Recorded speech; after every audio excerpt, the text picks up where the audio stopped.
Today we do the Bible, the most influential book in human history. And we'll discuss why the Jewish people are so creative. Today, the most creative people in the world are Jews. In the past 20 years, there have been three extremely influential individuals: Karl Marx, Sigmund Freud, Albert Einstein. They're all Jews. So why are Jews so creative? And the answer is the Bible. Okay? So let me provide some background as to how Israel, the nation of Israel, was first formed. So remember, the Bronze Age, the Middle East was the center of the world. Okay, so you had Egypt, then you had the Levant, up north is Anatolia, across the Aegean is Mycenaean Greece, and this is Mesopotamia. If you look at this map, the center of the world really is the Levant. And at this time in history, the Levant is really a colony of Egypt. Okay, this place is called Canaan. Now, the thing about the Egyptians is they didn't like to go outside of Egypt. So in order to control this colony, the Levant, which is strategically very important, they use Greek mercenaries, okay? Mercenaries from abroad. Many were Greek, but there are some other countries as well. Also at this time in history, there's a lot of religious strife in Egypt. And a lot of the priests who lost out in this struggle, they were exiled to the Levant, okay? So you also had some Egyptian priests in the Levant. You also had the hill people of Canaan, okay? Hill people. They lived in the hills, they farmed. You also had nomadic pastoralists, nomads, because this place was a center of trade. So you had bandits, you had people who traded, and you also had people who raised livestock. So another way of saying this is the Levant, it is a multicultural melting pot. Lots of different groups of people. And at this time in history, there's no concept of nation or race or ethnicity. It was very common for people to just intermix together. Okay? But then what happened, of course, was the Bronze Age collapse. And what that meant was that now you have this surge of refugees coming through from North Europe and from Western Europe and overwhelm the former empires. Okay? So Mycenaean Greece is destroyed.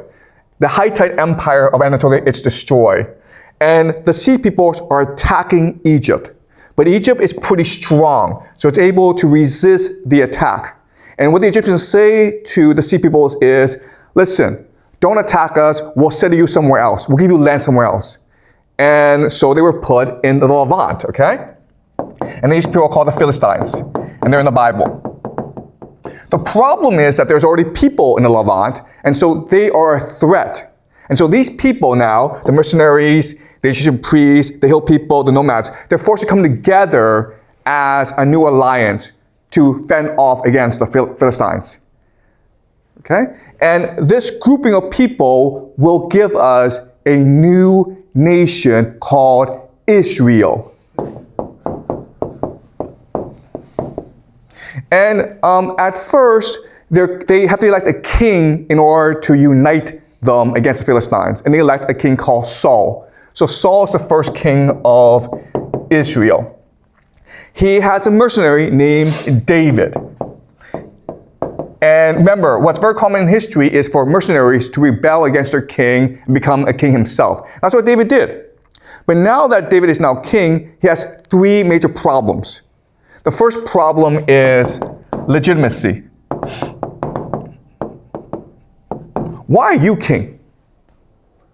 We elected Saul as king, but you stole the throne from him, so why are you king? So the first big problem that David faces is one of legitimacy. Second is the problem of unity. Because remember, Israel at this time, it's a diverse coalition. So how do you unite these people together? Okay, and the third problem is differentiation. Why are we different from the Egyptians, the Anatolians, the Mesopotamians, the Philistines? Okay, so to solve these three problems, what David did was three major innovations that would forever change human history. The first is introduction of a patron god named Yahweh. Okay, so what David says, like, Yahweh is our God. And our God is better than the other gods. Okay? So what the Bible's trying to do is trying to explain who Yahweh is and try to explain to everyone that Yahweh is a better God, a superior God than every other God that came before him. Okay? That's number one. Number two is the centralization of religion for a temple. So what David says is, okay, if Yahweh is our God and he's the best God, we need a house for him. So what we're going to do is we're going to build a temple in Jerusalem, and that's where he will live from now on. And by doing this, what David's really doing is centralizing the religion. When you do that, you give jobs to Egyptian priests, who will now be your main political ally. Okay? All right? And the third thing that he did, that's very important, of course, is sponsor, initiate the Bible. All right? Okay? So that's where the Bible comes from. The Bible comes from the fact that the Israelite people need to create mythology that explains why they are one family and why they're different from others and why they're actually better than other people. Okay? So what is amazing about the Bible is that it does succeed. It succeeds because of the great storytelling within the Bible. Okay? So in the beginning, we have the origins of Yahweh. And the Bible begins with Genesis. The first book of the Bible is called Genesis, which just means birth, or the beginning. Okay? And in the beginning, God creates the universe. And then he discovers that he's lonely. There's no one to talk to. It's not very interesting. So he creates man, Adam. But then he thinks that Adam might be lonely as well. So he creates Eve. Okay? And that's the beginning. So then the Lord God formed man from the dust of the ground. Okay? Dust. So man is made of dust. And breathed in his nostrils the breath of life, and then man became a living being. Okay? So God's essence is in Adam. And the Lord God planted a garden in Eden in the east, and there he put the man whom he had formed. Out of the ground the Lord God made to grow every tree that is pleasant to the sight and good for food, the tree of life also in the midst of the garden, and the tree of knowledge of good and evil. So this is garden, paradise, called Eden. And man was created in order to farm it, to take care of it, okay? He's basically a servant, a slave. And in the center of the garden are two trees, the tree of life and the tree of the knowledge of good and evil. The tree of life, as you can imagine, grants immortality, right? The tree of the knowledge of good and evil grants the ability to learn. Okay, so let me explain. Let's imagine that there's this wall in front of me. Okay? So I walk, I hit the wall, it hurts, right?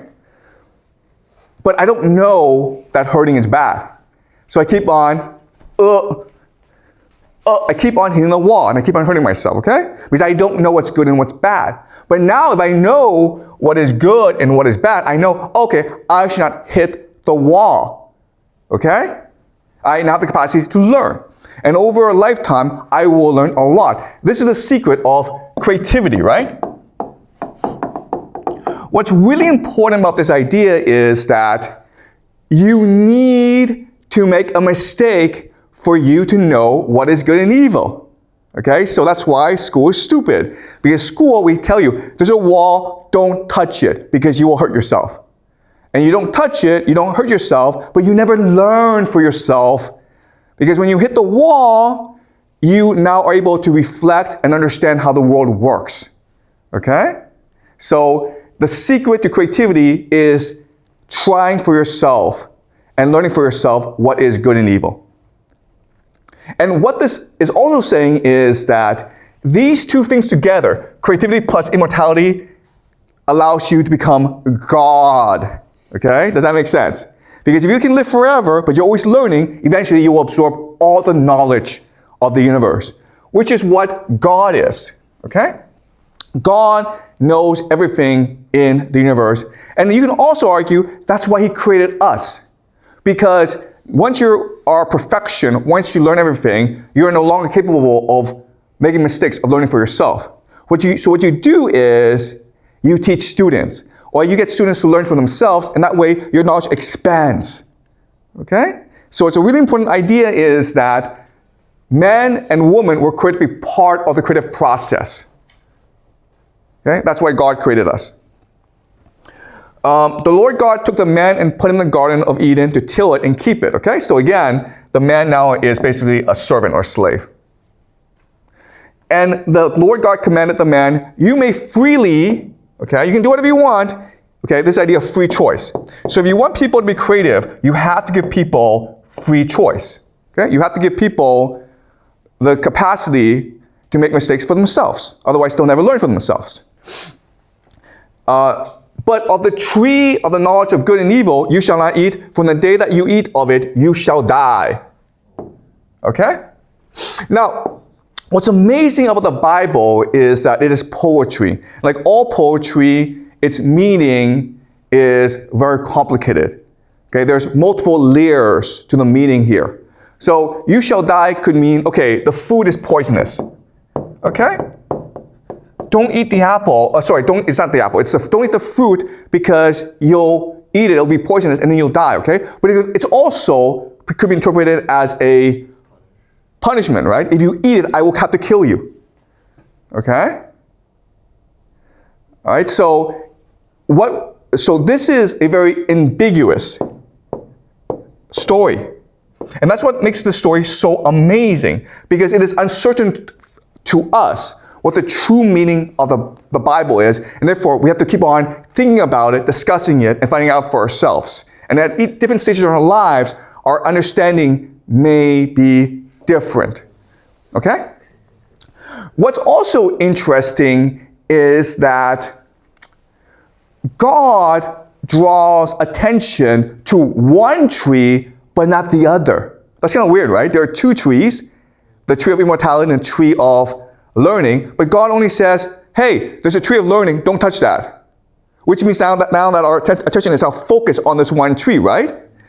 So think of a metaphor. Let's just say that we go to the amusement park, okay? You're my kids, and I say to you, you can ride any ride you want in this amusement park, but there's a ride called the Dragon Roller Coaster.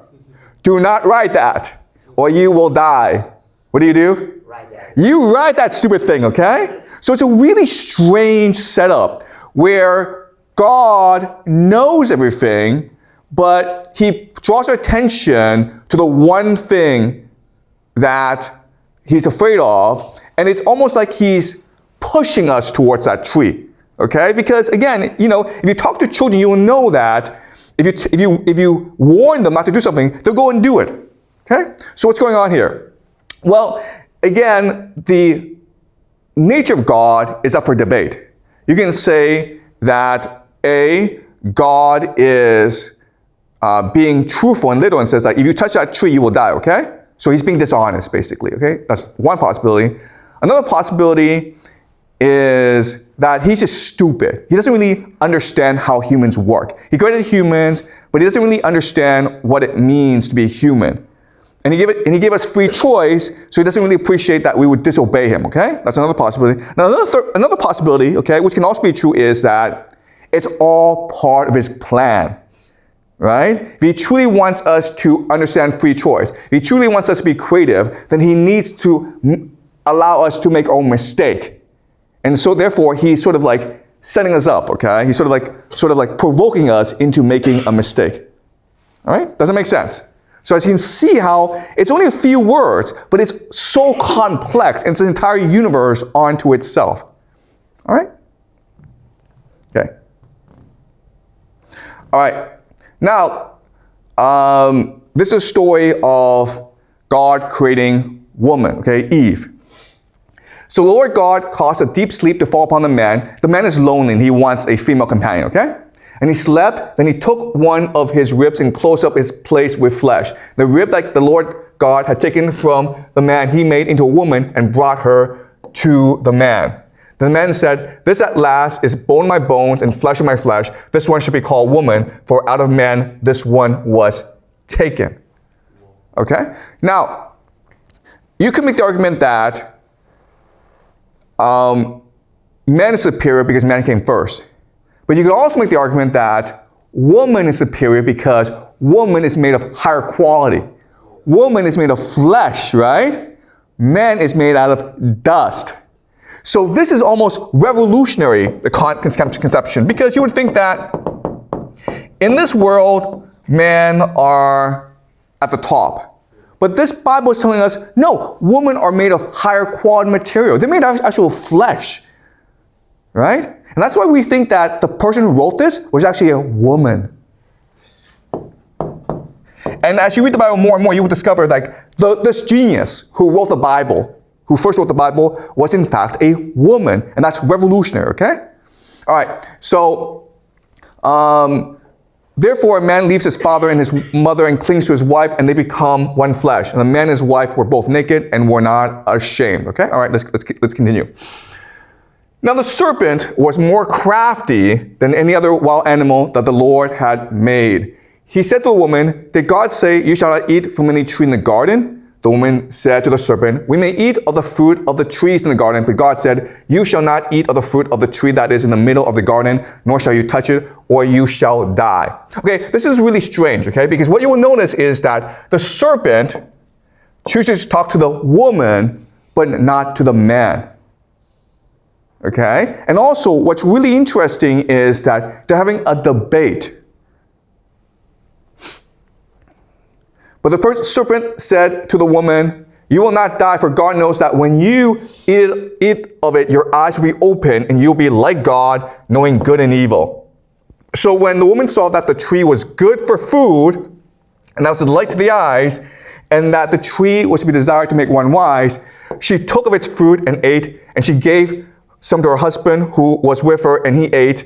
And then the eyes of both were open, and they knew that they were naked, and they sewed fig leaves together and made loins clothes for themselves. Okay, this is really interesting because the woman is making this decision by herself, right?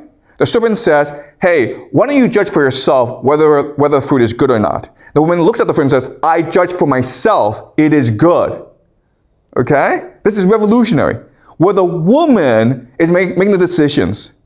You would think that once the serpent said this to her, she would go to her husband and say, "Hey, Adam, the serpent said this. What do you think?" Okay? But the woman's like, "No, I can see for myself what is true." And then, so she eats the fruit by herself, and then she tells her husband, "Eat the fruit as well." And the husband follows as well. So this tells us that the real hero of the story is actually the woman. Okay?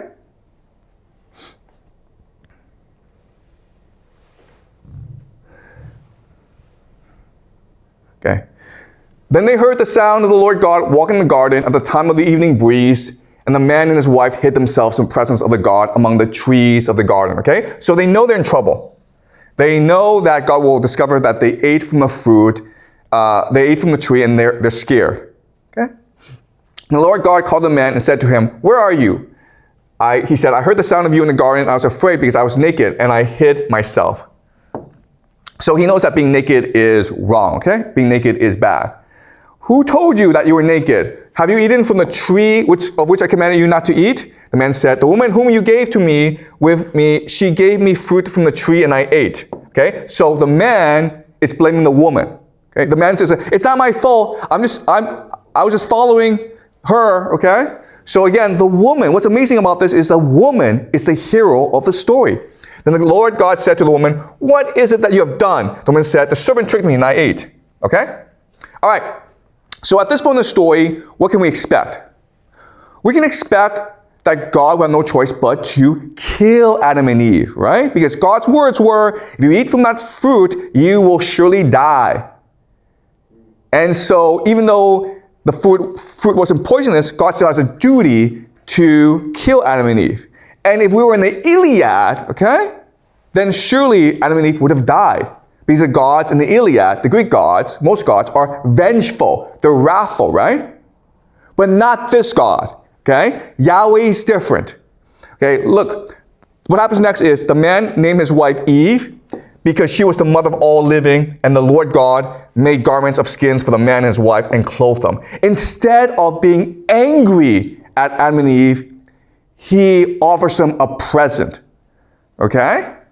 The question then is, why? Well, there are different possibilities, right? The first possibility is that God himself recognizes that I made a mistake here. I shouldn't have drawn attention to this fruit, right? Therefore, it's my fault. Therefore, this is a God that's capable of self-reflection and forgiveness. Okay, this is revolutionary, guys, okay? Because again, remember, gods at this time are vengeful, wrathful. You must obey them or they will strike you down. But this God is different. This God is like, listen, you should not have eaten that fruit, but it was my fault as well. So I forgive you. He's capable of self-reflection, okay? Another possibility is, again, this is what God wanted all along. Okay? And we know this because the man named his wife Eve. So the man honors his wife, okay, with a name. And it's the mother of all living. Okay? You are the true goddess.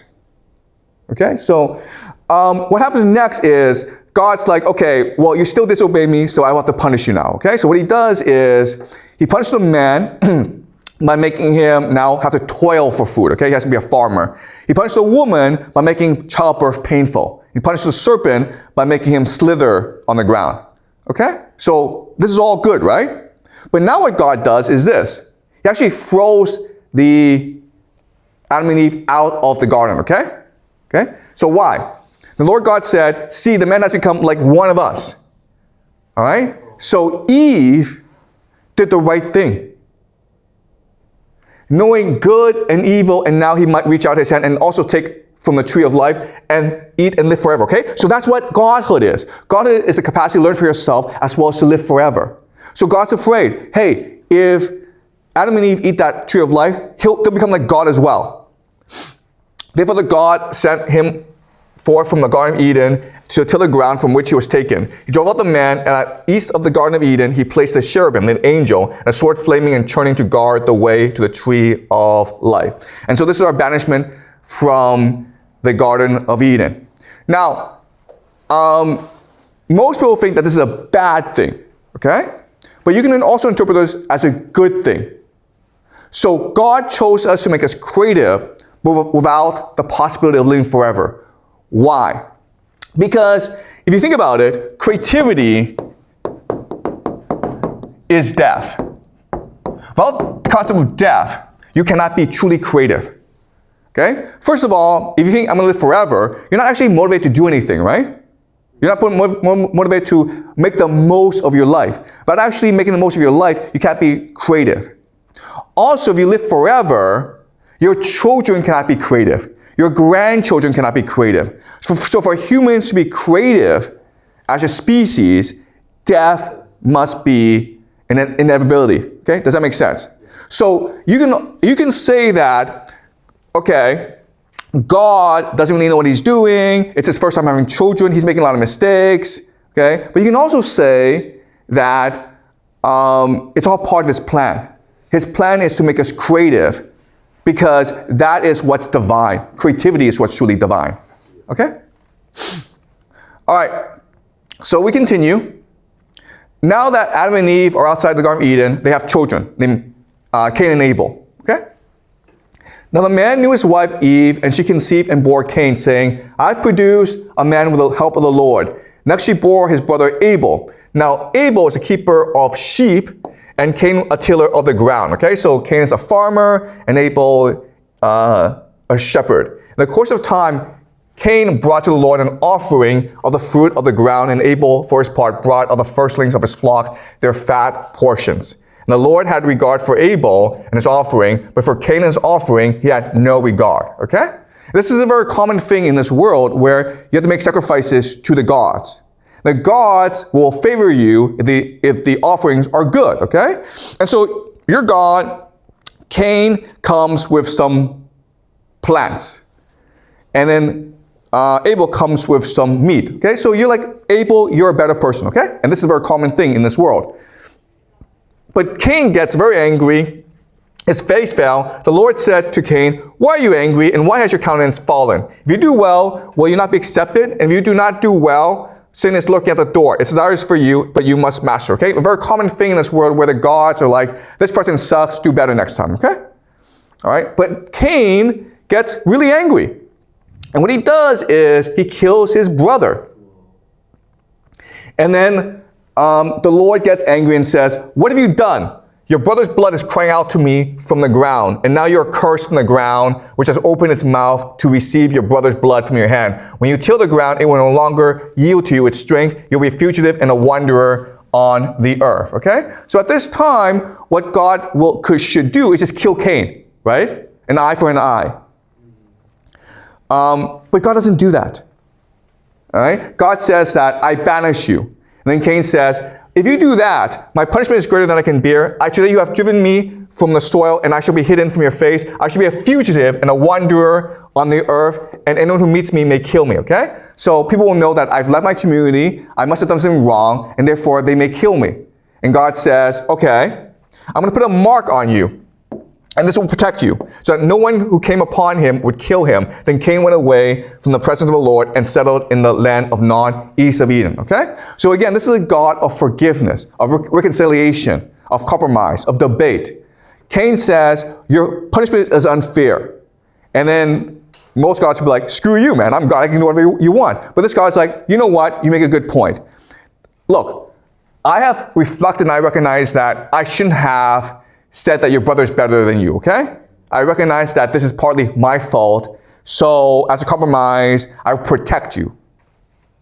Okay? This is, again, a revolutionary idea. This was written 3,000 years ago, okay? Today we think, okay, this is a very common concept, but remember, in the Iliad, the major problem is one of forgiveness. And in the Bible, this is a God of forgiveness, okay? He's kind of silly, but he's not perfect. And what he's telling us that perfection is not a possibility. What is a possibility, what we should all try to do is try to reflect and improve ourselves. Okay, and this is a theme throughout the Bible. So as humanity continues to develop, God looks down and says, you know what? These humans, I designed them to be creative, to do wonderful things, but they're killing themselves. They're enslaving each other, exploiting each other.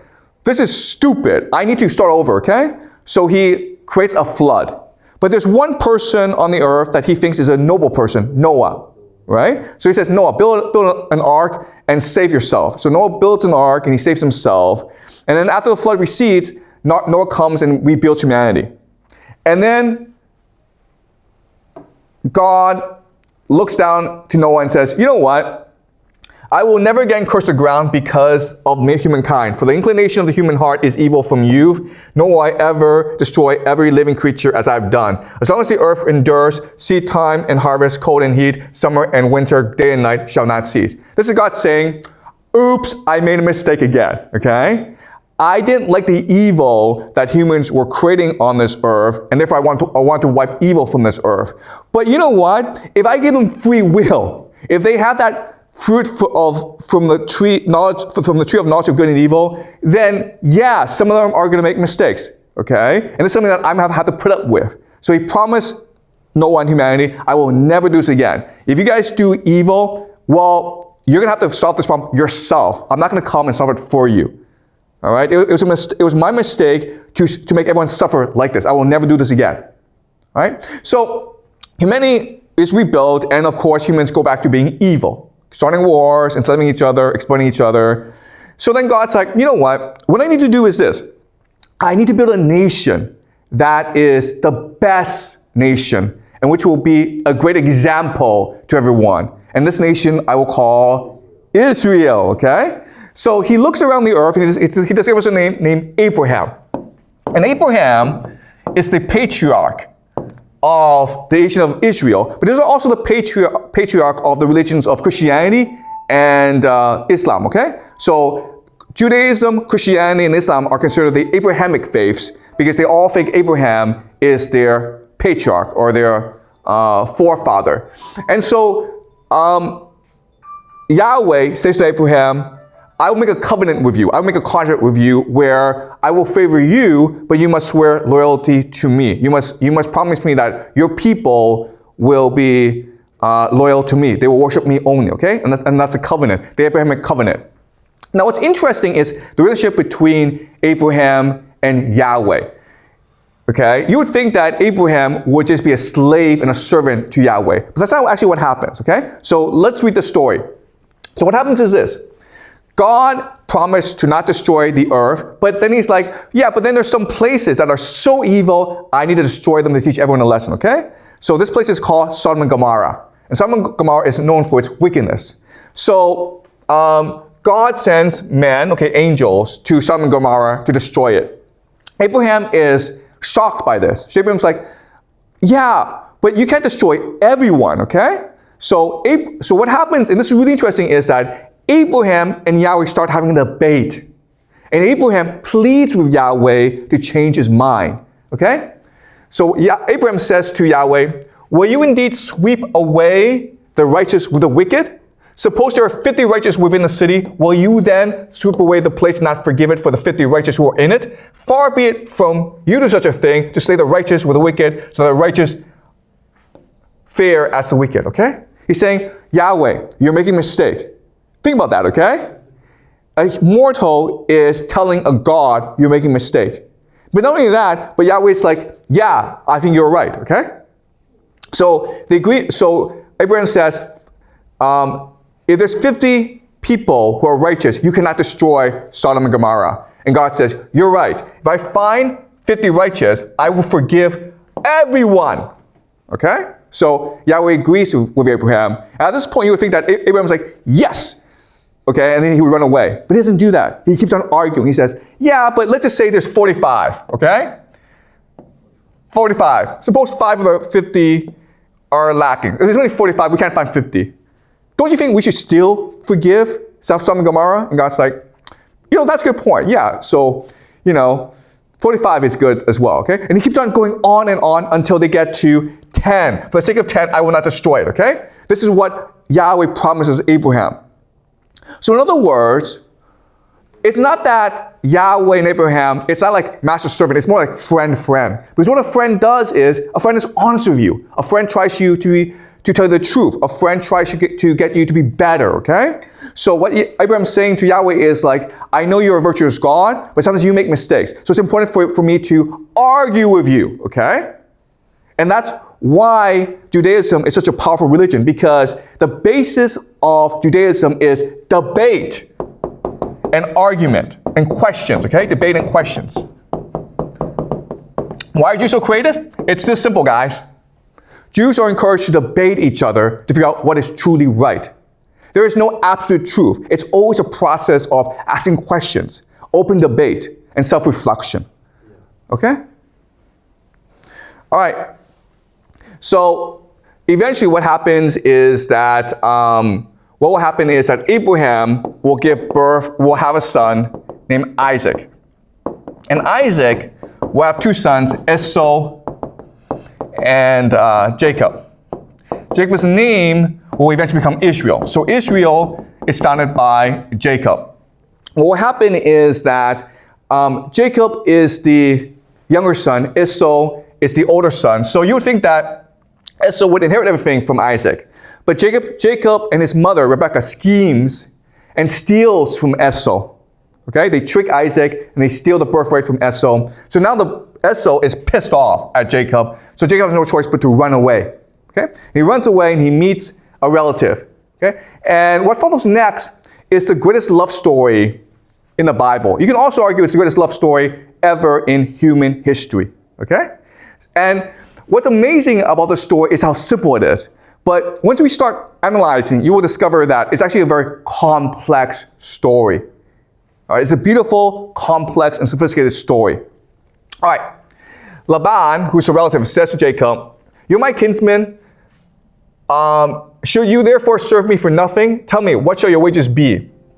Okay. So Jacob's running away from his brother, and he finds safety with Laban.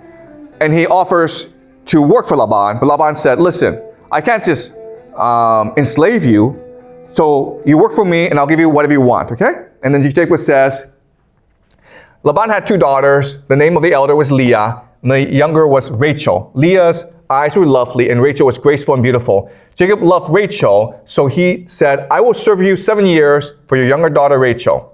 Laban said, "It is better that I give her to you than I should give her to anyone else." So yeah, I agree to this deal, okay? It's a contract now. All right? Jacob served 7 years for Rachel, and they seemed to him but a few days because of the love he had for her, okay? So he loves her so much that 7 years is nothing to him, okay? Then Jacob said to Laban, "Give me my wife so that I may go into her, for my time is completed." So Laban gathered together all the people of the place and made a feast. But in the evening, he took his daughter Leah and brought her to Jacob, and he went into her. When morning came, it was Leah. And Jacob said to Leah, "What is it that you have done to me? Did I not serve you for Rachel? Why then have you deceived me?" Laban said, "This is not done in our country. Give the younger before the firstborn. Complete the week of this one, and we will give you the other also in return for serving me another 7 years." Jacob did so and completed her week. Then Laban gave him his daughter Rachel as a wife. So Jacob went into Rachel, and he loved Rachel more than Leah. He served Laban for another 7 years, okay? This, again, is a beautiful love story, and it doesn't sound like it, okay? But let's go into the complexity of it. Okay, first of all, clearly, Laban deceived Jacob, right? But did he mean to in the beginning? The answer is no, okay? The question then is, why did he do so? And the answer is, Rachel and Leah are sisters, right? And therefore, they probably hate each other. They're in competition with each other. So when Jacob says to Laban, "I love Rachel, but not Leah," Leah now is pissed, right? So what do you think he did? She did for 7 years. For 7 years, she just pestered her father and says, "Hey, am I not your daughter? Am I not your firstborn? Will you let me be insulted and humiliated like this? If Jacob were to marry Rachel, who will ever want to marry me?" And Laban's a father, okay? And he doesn't want to deal with this crap. So he's like, how do I get out of this mess? Well, what I'll do is I'll trick Jacob and first give him Leah, and then I'll give him Rachel. And how does he know this? Because he knows that Jacob loves Rachel, right? Laban's able to stand far away and look at how Jacob looks at Rachel. So he knows that Jacob will have to endure, okay? He'll do this. But then the question then is, does Rachel love Jacob? And the answer is yes, of course, right? Because once Jacob married Leah, then Rachel could have just said, "Screw this, I'm going to marry someone else." But she didn't. She had to wait 7 years. And you can imagine those 7 years were the longest 7 years for both Jacob and Rachel. In fact, every day Leah probably said to Rachel, "Ha ha ha ha ha." Okay, she was laughing at Rachel, just saying, "You see, Jacob doesn't really love you." And Rachel had to endure, okay? So this is the power of love. The way that Jacob and Rachel were able to endure all this humiliation in order to just be together, okay? It's a beautiful love story.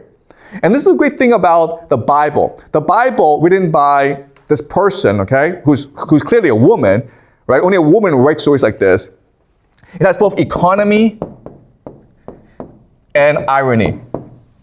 Economy just means that she's able to, with very few words, convey deep meaning. She's able to, in the story, just a couple paragraphs, create an entire universe. We can see actually the movie play out, okay? It's 14 years, where in the first 7 years, Jacob was really happy. But in the last 7 years, every day he's agonizing because he doesn't want to be with Leah, he wants to be with Rachel, but they can't be together, and he has to wait all these 7 years, okay? So economy, but also irony. Irony just means it's funny, guys, okay? I know that you're taught the Bible as a religious text, but when it was first conceived, it was meant to be a funny story, okay? This is a story of two sisters who hate each other and they're competing for the same guy. All right? And this competition continues. When Rachel saw that she bore Jacob no children, she envied her sister, and she said to Jacob, "Give me children or I shall die." Okay? You have to get me pregnant because Leah is having a lot of kids. Jacob became very angry with Rachel and said, "Am I the place of God who has withheld from you the fruit of the womb?" Then she said, "Here is my maid. Go into her that she may bear upon my knees and that I may have children through her." So she gave him her maid as a wife, and Jacob went to her, and Bela conceived and bore Jacob a son. Then Rachel said, "God has judged me, and she has heard my voice and given me a son." Okay? This is a comedy where she's in competition with Leah. Leah has a lot of kids, so Rachel is going to cheat and give her maid to Jacob. And whenever a baby comes out, Rachel says, "It's mine, it's mine." And she's going to go around and cheer to try to outcompete Leah, okay? This is a comedy. Then Jacob said, "God has judged me and has heard my voice and given me a son." Rachel's maid conceived again and bore Jacob a second son. Then Rachel said, "With mighty wrestlings I have wrestled with my sister and have prevailed." So she named him Naphtali, okay? All right? Okay, so does that make sense? And now what Leah's going to do is give her maid to Jacob as well in order to continue the competition, all right, to try to outcompete Rachel, okay? So this is all just a comedy, okay? It's meant to be beautiful stories that force you, that provoke you into deep reflection, all right? And this is why the Jews are so creative. If you look at the media, if you look at Hollywood, if you look at academia, the Jews dominate, okay? Because from the moment they're born with these stories that force them to think deeply about who they are, what it means to be human, and what life is about. Okay? And as you can understand, you can just have multiple interpretations of what's going on, but they force you to think very deeply about life, to have an inner debate with yourself. Okay? All right. Okay. So now we go on to David, okay? The story of David, it's very, very complicated, okay? So in the Bible, what it tells us is that God needs a king for the nation of Israel. And he sends a prophet named Samuel to find a king, and he goes to the house of Jesse. And in the house of Jesse, he finds David, who's the youngest boy, and he says, you in the future be the favored king of Israel, okay? And David, in his early age, does wonderful things. For example, he defeats Goliath, okay? So you've heard the story of David and Goliath, right? But after he kills Goliath, the king, Saul, becomes envious, jealous of David, and that forces David to run away. Eventually, Saul is killed, and David comes back and becomes king, okay? That's the story in the Bible. Guys, as you learn in this class, this is all propaganda, okay? What really happened is that Saul is king, David is the mercenary, and he's a very good and popular mercenary. He has a lot of soldiers who follow him, and therefore, he kills Saul and becomes king himself, okay? But now, what the Bible needs to do is legitimize David, okay? Try to tell us that, oh, no, David is not ambitious. He was not ruthless. God willed him to be king, okay?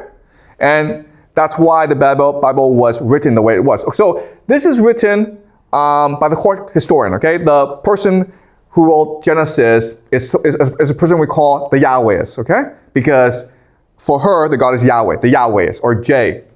This person is a court historian. So his job is to clean up the image of David, to tell the story of David again, but in a much more clean way that absolves him of any crimes. Okay?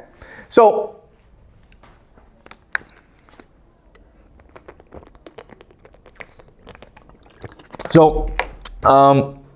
where we are on the story is that Saul is dead.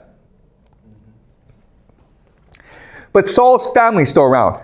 And Saul's family has a general named Abner, okay? But after Saul is dead, Abner feels slighted by the family. So Abner's like, screw this, I'm going to go and support David. And David, of course, is very happy, okay? All right.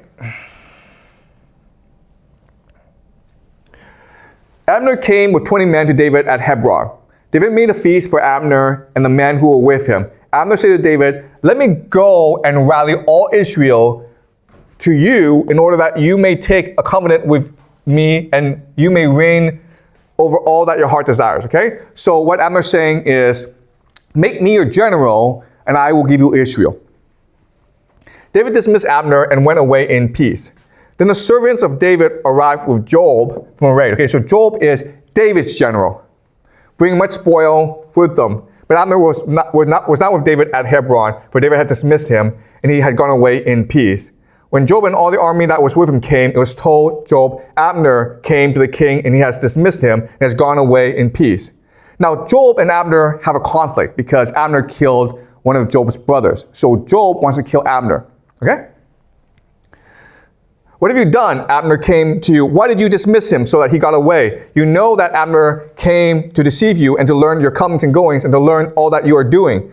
Joab came out from David's presence. He sent messengers after Abner. They brought him back from the cistern of Sirah. But David did not know about this, okay? So Joab goes and kills Abner. Okay? Now, so if you read this story, you think that David did nothing wrong. Okay? But if you think about it, there are lots of problems with this story. The first problem is that Joab, the general, is rebelling against David, right? If you're David, who are you more afraid of? Are you afraid of Abner or are you afraid of Joab? You're afraid of Joab, right? Because Joab has your army. Okay? So there's no way that David would allow Joab to rebel against him. So the only conclusion is that Joab acted with the permission of David. So David knew about this, okay? All right, this is a lie. David knew about this. In fact, David probably ordered Joab to kill Abner. Then the question is why? Well, if you're a king, you're most concerned about loyalty, right? If Abner betrayed Saul's family, there's a possibility Abner will come and betray you as well, okay? So this guy needs to be eliminated because he's dangerous, okay? And it makes sense because remember, David betrayed Saul, so he's afraid that others will betray him as well. All right? So this story, even though it's a lie, it gives us enough clues to construct the truth for ourselves. And that's what makes the Bible different from other religious texts. Other religious texts are sayings or truisms, but these are stories. And stories are living things that we can reconstruct in our heads. Okay, and again, this helps us explain why the Jews are so creative people, because they grew up in a tradition of stories as opposed to truths or sayings. Okay, so they can constantly reimagine these stories for themselves.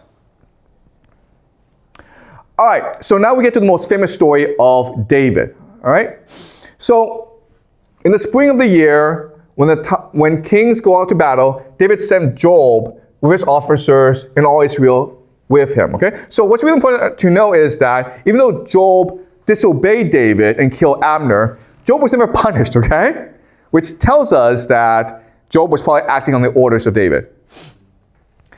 They ravaged the Ammonites and besieged Rabbi, but David remained at Jerusalem. Okay, so David's in Jerusalem while the army is fighting elsewhere. It happened late one afternoon when David rose from a couch and was walking about on the roof of the king's house that he saw from the roof a woman bathing. And the woman was very beautiful. David sent someone to inquire about her. It was reported, this is Bathsheba, okay? Daughter of Eliam, the wife of Uriah the Hittite. So David sent messengers to get her, and she came to him, and he lay with her. Then she got pregnant, okay?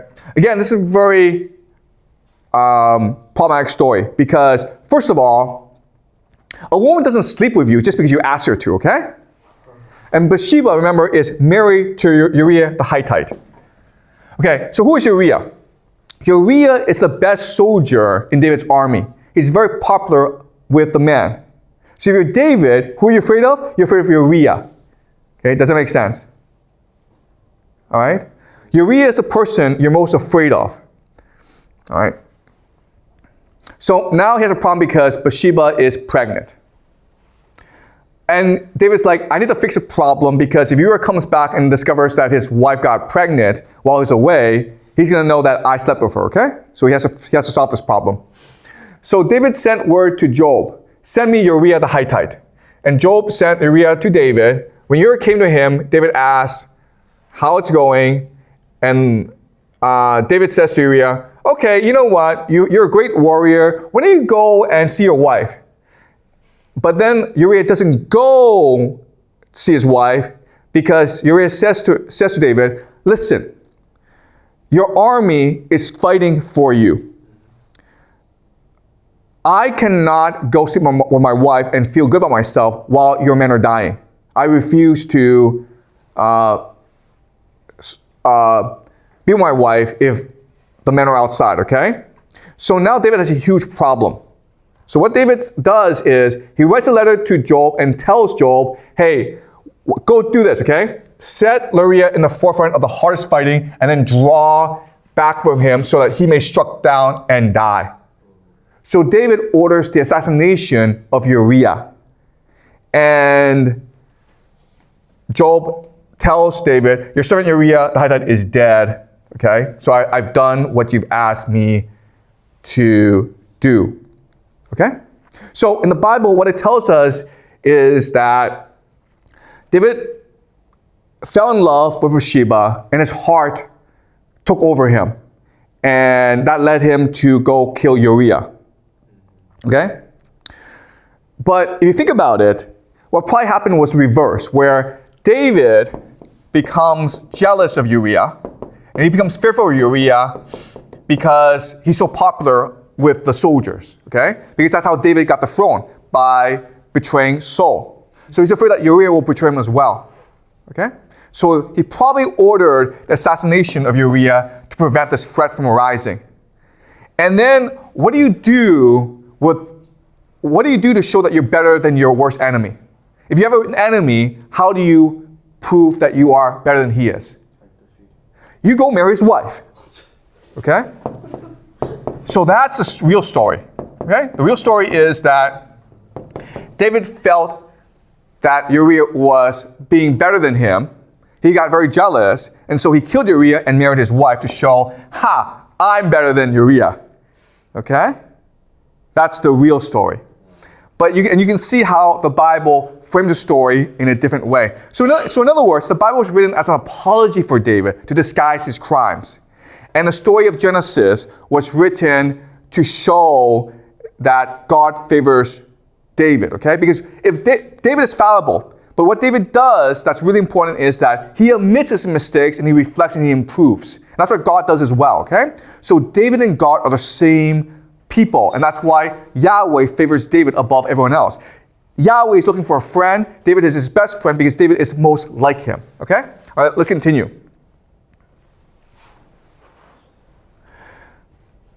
Okay, so the wife of Uriah, Bathsheba, she hears that her husband is dead, and she cries. And then after her mourning is over, David and Bathsheba marry and have a son together. Okay? Then Nathan, the prophet, goes to David and tells him a story. There are two men in a city, and one is rich and the other is poor, okay? So there's two men, one rich, one poor. The rich had many sheep, and the poor had just one, okay? Then a traveler comes to the rich man, and the rich man has to have a feast for the traveler. But he doesn't want to use his sheep, so he steals the poor man's sheep, okay? Then David gets angry and says, hey, man, that's wrong, okay? I will find this man and I will kill him, okay? And I will give the poor 4 lambs instead of 1. And then Nathan says to David, David, you are that rich man, okay? So what Nathan is saying to David is, your crime is you stole Bathsheba. Guys, that's not David's crime, okay? David's crime is he killed Uriah. Alright, so this is what we call gaslighting.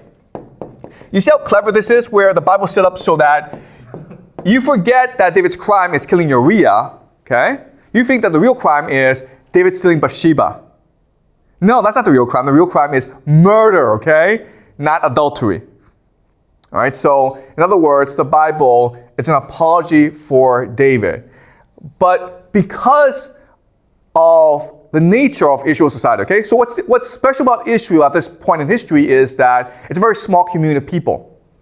So David can't be like, I'm king. If you disobey me, I'll kill you, okay? He has to get everyone to support him. So they have to make up these stories to justify why David is a good person, okay? David cannot say he didn't do this because everyone knows he did this. So instead, they change the story. And what they say instead is that what makes David special is not that he is infallible. What makes him special is that he's a poet. And he is capable of reflection and forgiveness, which is what Yahweh is, okay? So Yahweh is a poet king, and so is David. All right? And this is why, again, the Jews are so literary and so creative. They're not great warriors, but they are tremendous intellectuals. This has been true throughout their history. They're capable of deep reflection, open debate, and argumentation. Okay? And this is why the Jews are so creative. Okay? Any questions, guys? Okay. All right. I don't know much about Bible. So Bible is a collection of different stories and poems, right? Yeah. And so the common feature of these stories are I can't really tell the common feature between this story and the previous story about Rachel and Leah. Okay, all right. Okay, so that's a good question, okay? So let's go over some basic introduction to the Bible, okay? Okay, so the Bible, it's a library, okay? Bible means books in Greek. So it's a library. And it's composed of three major parts. The first is what's called the Tanakh. It's a Torah, okay? So it's the first 5 books of the Bible, okay? Second is the historical books, history. And then you have the writings, okay? Which include poetry. Okay, so the problem of the Bible is that it was actually constructed much later than the time of David. Okay, so David was about 1000 BC, around this time, okay? And the Bible, we think, was constructed about 400 BC, around this time, okay? So there's a 600-year difference. So the Bible that we have was very different from the Bible that was first conceived, okay? So what's the structure of the Bible? The structure of the Bible is this. It's a history of the people of Israel, okay? Remember, Israel is a fake nation.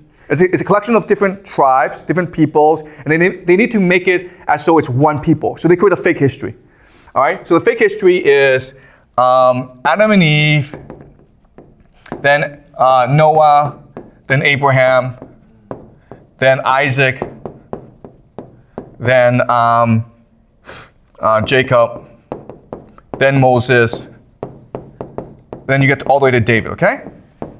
All right, so this is a cosmology, an ordering of events, or a fake history, all right? And what this is doing is this. It's combining all the different tribes and groups of Israel together into one family history. Okay, so remember, you have the Egyptian priests, you have the missionaries, you have the nomads, you have the hill people.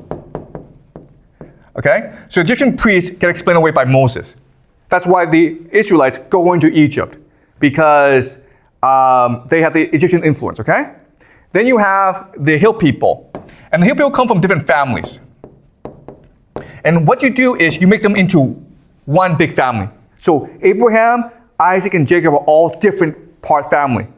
And when you combine the nation together, you make it as though it's one nation together, okay? So now, rather than Abraham, Isaac, and Jacob are different families, it's like, no, Isaac is the son of Jacob, and Jacob is the son of Isaac, okay? All right, so this is the original Bible. And then what happened later on was then they added other stuff as well, okay? Poetry and rituals and all that, okay? Over time. Does that make sense? All right, good, great. Any more questions, guys? I don't understand, like, why does the Bible kind of trying to embellish, like, kind of trying to make people believe that David is a very successful figure or something?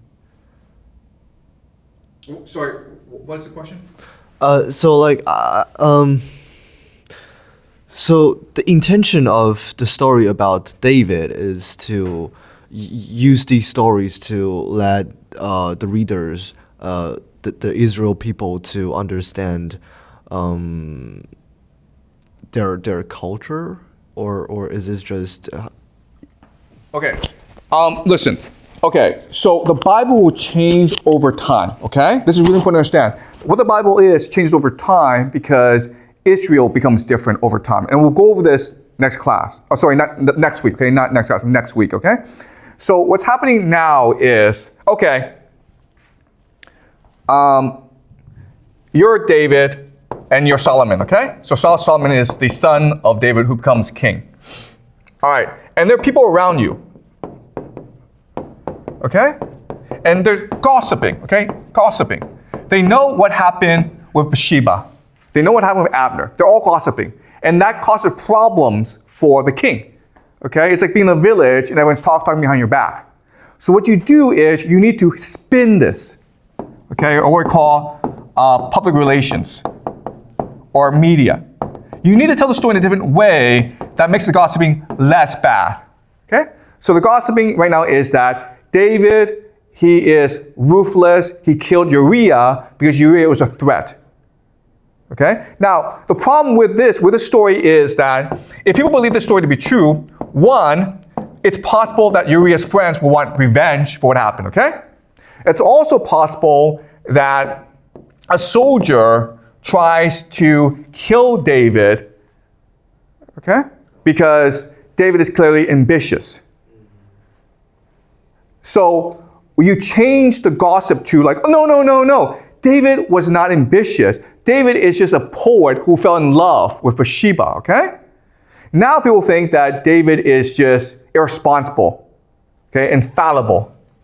But this is a lot better than people thinking that he's a ruthless killer.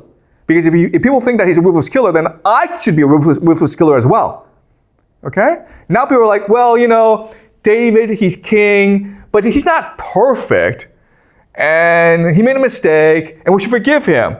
Because Yahweh, remember, the story of Yahweh is that he makes mistakes too, and we should forgive Yahweh as well. All right? Do you understand what's happening? Okay? This is what we call spin. Before it was like he killed Uriah, and therefore we should avenge Uriah, or it's okay to be violent. Now you switch the story to say, no, it was really about Bathsheba. And this is just really about, okay, you know what? People make mistakes. We should forgive him. Okay? And that's why the Bible was created in the way it was, to change the gossip around so that it would be less harmful. They both suck, okay? But everyone knows you killed Uriah. Now the question is, why did you do so? Okay? You don't want people thinking that, hey, David killed Uriah because he saw you as a threat. Because then people will think, okay, then we know that David had to kill Saul as well. Okay? Now you have a huge problem on your hands. So you switch, it's like, no, it was just Bathsheba. Okay? Does that make sense? So Bible is used like a tool to let the Israel people to like kind of manipulate their values. Okay, all right, listen. All right, very simple. Remember this, writing. What is writing? Writing does three things. First is legitimacy, okay? To explain that this guy should be the king because that's the will of God. Second is unity. We are one family, guys. We have the same values. The third is differentiation. We're different from other people, okay? All right, differentiation is Yahweh is a God of forgiveness, a God of fallibility, but a God of reflection and debate and openness, okay? So our God is different from other gods. The Greek gods is pure vengeance. Our God is one of forgiveness, okay? He's good. Unity is we're just one family with one history, okay? And legitimacy is that David is a poet king, which is just like Yahweh, okay? That's why Yahweh favors him. Does that make sense? Okay, that's what the Bible was constructed initially to do, but over time, its nature will change. It's something we'll discuss as we go along. But when the Bible was first constructed, it was constructed as propaganda. But Yahwehist, okay, the Yahwehist, or the J, she uses opportunity to create beautiful stories that become living entities, living memories unto themselves, and they ignite the imagination of the Jewish people. And that's why the Jewish people are so creative. All right? All right? So, okay, and do you have any more questions? Okay, great. Okay, so we've done the Greeks, we've done the Jews. Next class, we'll do the Persians. Okay, and these are the three most creative peoples of this period. The Jews, the Greeks, and the Persians. And you can argue that it's these three people, the Jews, the Greeks, and the Persians, that are the pillars of Western civilization. Okay, so we will continue this next class.